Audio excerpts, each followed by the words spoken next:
All right, let's build this. Okay, the first thing we're going to do is we're going to create a new canvas, and we're going to do it at 1920 by 1080. And we're going to do it in RGB at 72 dpi, because that's as large as we're going to need for a screen for a website, if we were going to put this on a website. Okay, so we'll create it there. Then I have, from my library, let me go back to where I... There we are. Here's some of the elements that I downloaded from iStock Photo that I'll be using to create that. The first one is, of course, the picture of her. When I drag it in, it frames it within the size. Now, this photo of her is much larger, right?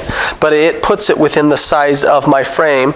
And this is why, actually, I recommend, let's say you're a photographer and you have a whole bunch of high-resolution photos that are all 5,000 by 3,300 or something like that, or 6,000 or something, that you create the file that kind of the end goal that you want, and then you just drag all of your pictures into there. It will create of them smart objects, just like we have here, which if I need to get to the original, I just double-click on it, and there's my original in all of its full glory.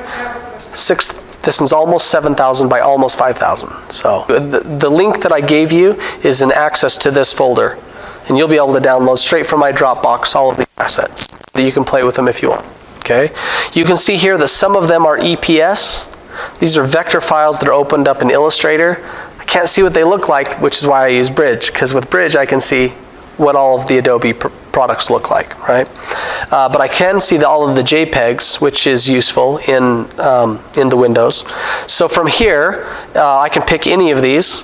Let's say I want to pick the guy. Okay, I'm going to make the same photo, but I'm going to make it with the guy instead of the girl. Okay, so here's the guy. I place him in, and I can see right off the bat if that he is missing,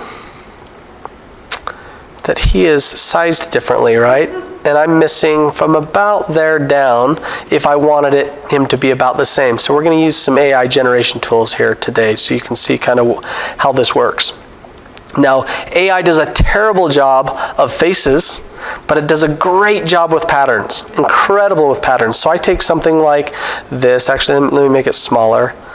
I always create a little bit of an overlap, because it's going to create a layer on top of him, but at the size that I'm working. So it's not doing it to the original photo. This is just doing it to this 1920 by 1080 version of him that I've got here. And then I come down here to generative fill, and I generate. And let's see what it gives me.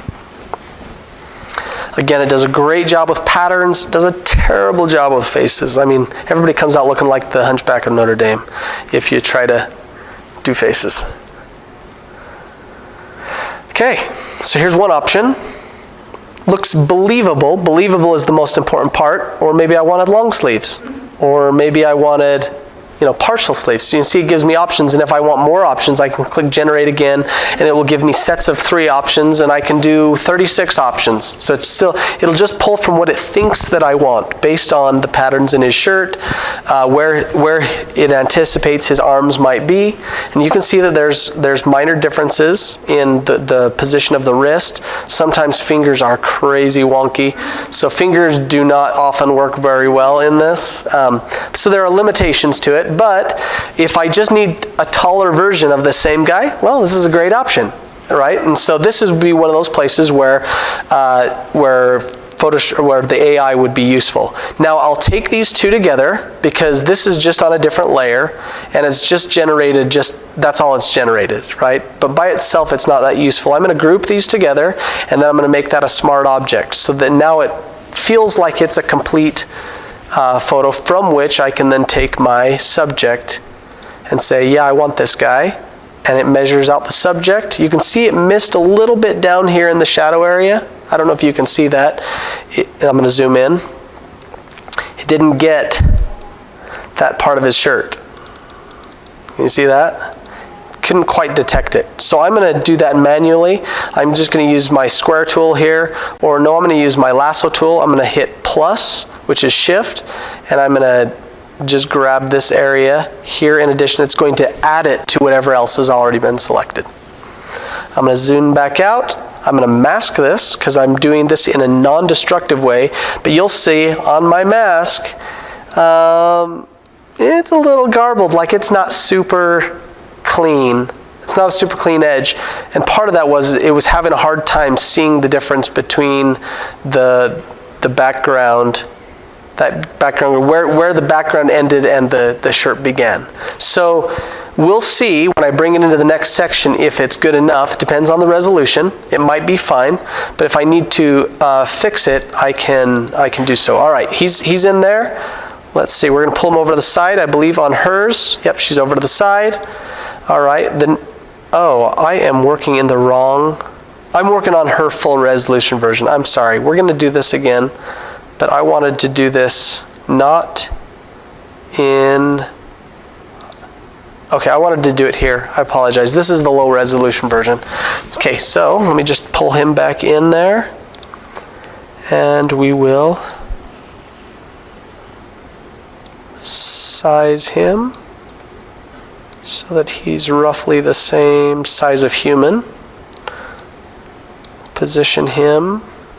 I think she was going to be over here. So we'll take her out. We're going to do a little AI down here so that it brings in his body. Let's see what kind of options. Now every time it might not give me this. It's not usually a problem. People don't pay attention to these aspects of a model unless it looks wonky weird. They're always focused on the face, right? And so if it's believable, then I don't have to, okay, so I had my selection on the background, not on him, so it just gave me more white. Apparently it can do that pattern really, really well. Yeah.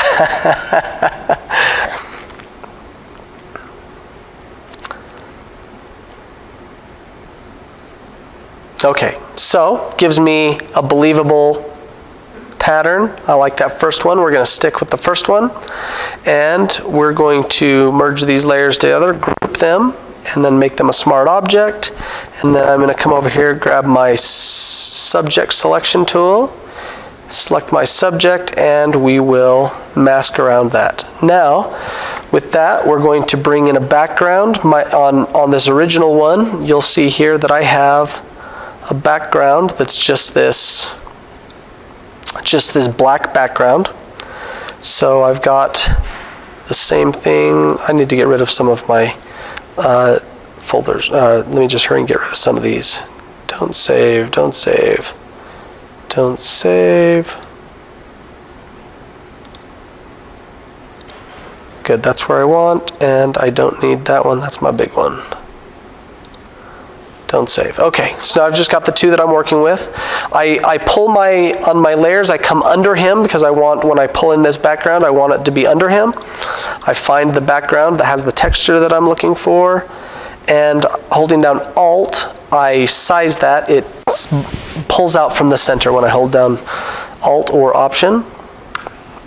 All right, so there he is on that background, and I think he looks natural enough, so I'm not actually going to play with his edges.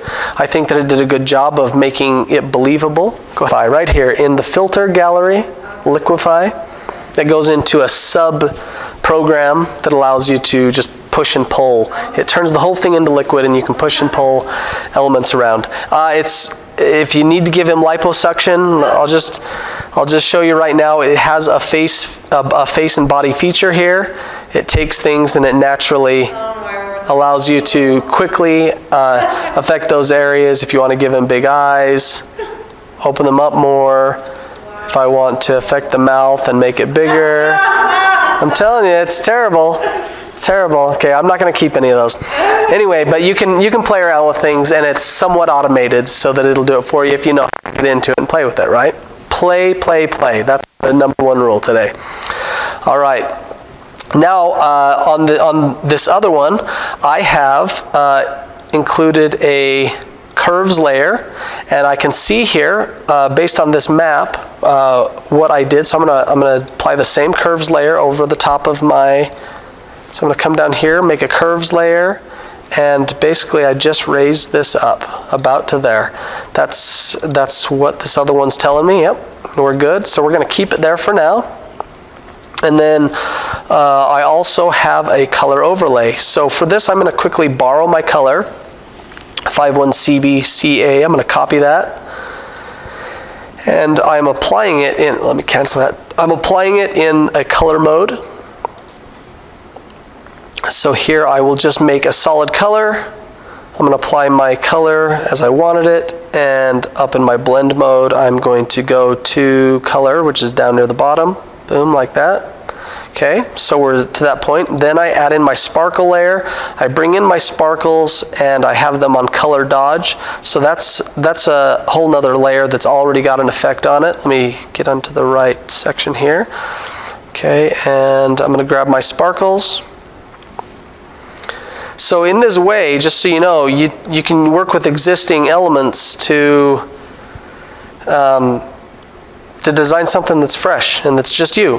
But you can see that it's multiple layers. And once I've done it to one, if I want to stick if I want to stick 4 different people on there, all I have to do is work with them and stick them on this background that I've created. Right. So on this one, we're going to go to, I forget what I did. We've got color dodge.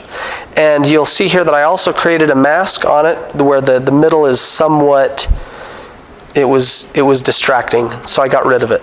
All right, so I'm going to go to color dodge first. All right, that gives us this, but then we have some of these distracting things that I don't want to be distracted with. So I'm going to put a mask on it, and I'm going to bring up my brush, and my brush is too big right now, so I'm going to, that brush. Well, I don't want that brush. Let's go to my brushes. I just want my standard soft round. Good. And we're going to make it black on top over here. And I'm just going to start off with 50% so that it takes it away a little at a time. Yeah, and that's fine. So I just want something kind of like that. And then on top of that I have, okay, there's her, and in her layer I have her, and then I've made her shirt, I've applied a subtle color overlay with the one so that it's in the same kind of color family as the background, but just subtly. And then on this lower one, I use a hue of the same thing. So we're gonna, and then her necklace was gold. It didn't look right, so I made it silver. So we won't need to worry about that with him, but let's go ahead and select his shirt for this. So we're gonna use our smart selection first of all. We're gonna draw it just over the shirt portion of his body, and it's gonna say, are you trying to select his shirt? Which it did a pretty good job of. Let me grab the rest of his collar here. Okay, we're going to start there. This is where you have to play with the program. So I'm going to deselect his hands out of the selection using Alt. Okay, so his hands are selected out, and I'm going to create a color layer over the top of him. Color, let's go solid color.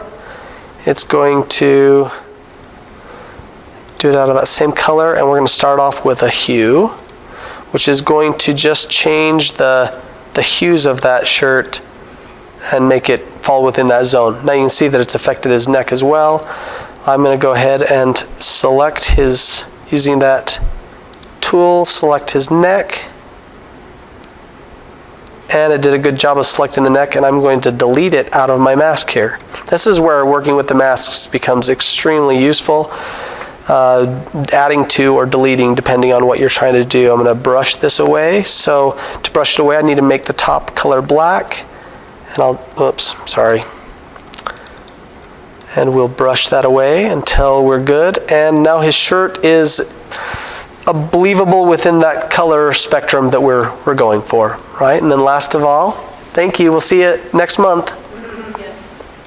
The last part here is I grabbed this Illustrator file.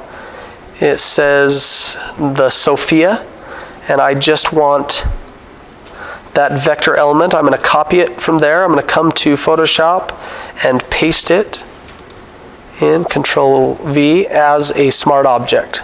This means that if I double click on it, it'll open it up in Illustrator. I can make the changes to it, and we're set there.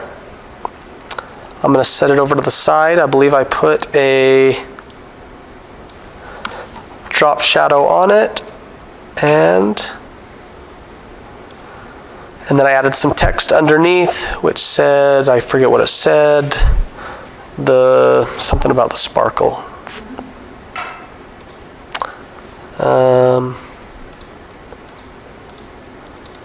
Sparkle like a champion. Sparkle like a champion. We're going to make it white and change the font to Metropolis, which is what we had. And we now have the same element here, but it's him instead of her. Let's make them both full screen so that we can review them. Oops. Full screen, and there we go. So if you're doing a series of something for your website, you've got a different header banner, right? We can do all the same backgrounds with different models, but we can also make those models, whatever they're wearing, we can make it kind of work with the color scheme of whatever your corporate colors are. Anyway, and there we've used a good deal of the tools that we learned today. That's it. Thanks for coming.